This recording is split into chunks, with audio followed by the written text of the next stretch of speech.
নমস্কার। আজকে এটা রান্না করবো, সেটা হচ্ছে বেলে মাছের ঝাল। পাতলা করে বেলে মাছের ঝোল করব।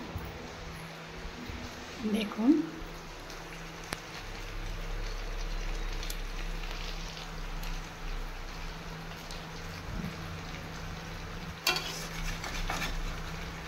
বেলে মাছটাকে আমি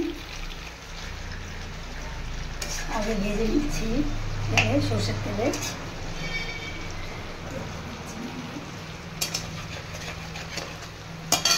এটা গরম হলে লবণ দিয়ে মাখিয়ে বেলে মাছটাকে ভেজে নিচ্ছি।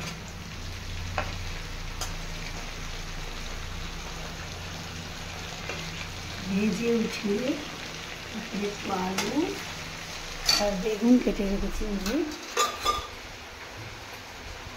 দিয়ে আমি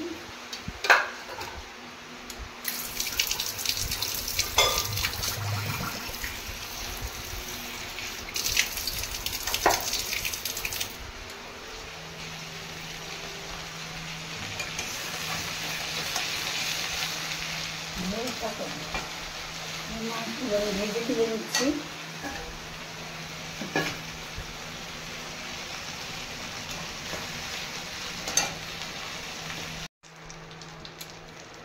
আর যেটা রান্না করবো সেটা হচ্ছে বেলে মাছের পাতলা ঝোল। দেখুন, বেলে মাছগুলো আমি ভেজে তুলে রেখেছি।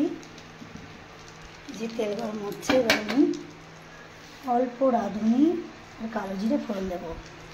কালো জিরে আর রাঁধুনি ফোড়ন দেবো।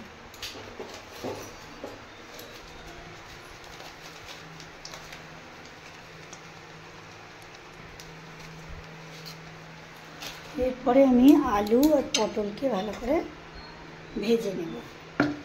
বেগুনও দিয়েছি, যে যেমন দিতে পারেন।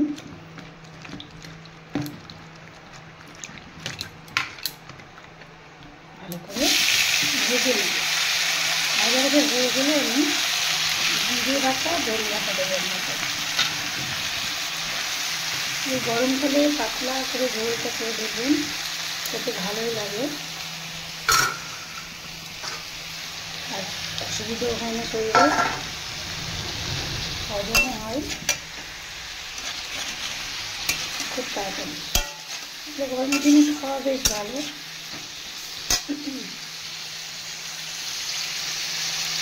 হলুদ দিলাম, দিব লবণ দিয়ে যেমন পরিমাণ মতো খান দেবেন। আমি 1 চামচ মতো লবণ দিলাম। এবারে ভালো করে ভাজা ভাজা করে নেব।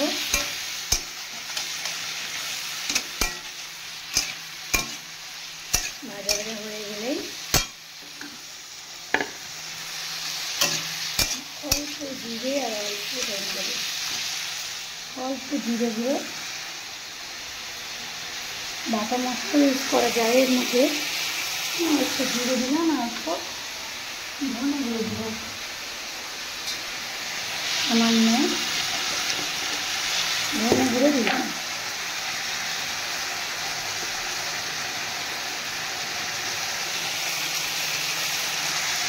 আমি একটু ভালো রান্না পারি না, কিন্তু চেষ্টা করি আপনাদেরকে যেটুকু পারি দেখানো।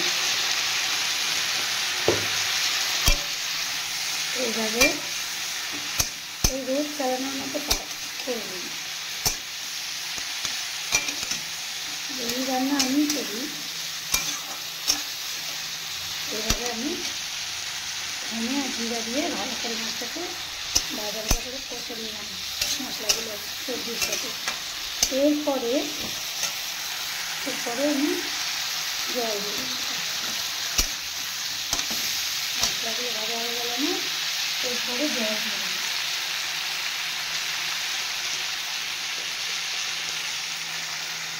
একটু ধনে গুঁড়ো করলাম। এরপরে আমি জল দিয়ে দিলাম।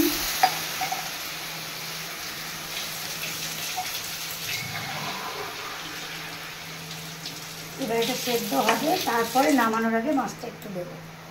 সেদ্ধ হবে, পাতলা ঝোলই করবো আজকে। এভাবে সেদ্ধ হওয়ার পরে আমি তারপরে মাছটা দেবো। এবারে এবারে ঝোলটা ফুটতে থাকছে এবং সেদ্ধ হয়ে গেছে। সেদ্ধ হয়ে যাওয়ার পরে দেখুন মাছগুলো আমি এবার দিয়ে দেবো। ভেজে রাখা মাছগুলো আমি দিয়ে দিলাম।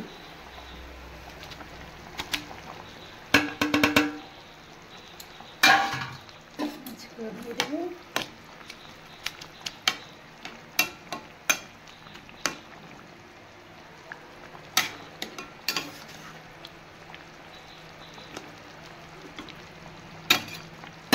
একটু ফুটবে, ফুটার পরে আমি নামানোর আগে